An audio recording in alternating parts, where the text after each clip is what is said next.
Bangladesh agency ও দালালের মারে চুদি চুতমারানির পোলারা India Nepal Pakistan থেকে বিদেশ বাড়িতে লোকজন আহে 1,50,000 টাকা হলে হয়ে যায়।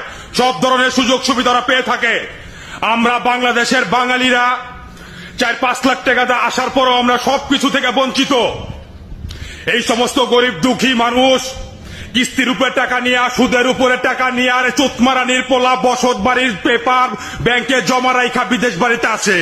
তারপরও তারা সবকিছু থেকে বঞ্চিত, লাঞ্ছিত, দুঃখ কষ্ট করে এক কাজের কথা কই না আরেক কাজ দেশ। কিছু কইতে গেলে তোরা ওদেরকে অত্যাচার করস। শুয়ারের বাচ্চারা, ব্যবসা করবি সৎভাবে ব্যবসা কর, ব্যবসা পুরো পৃথিবীর মানুষ করে।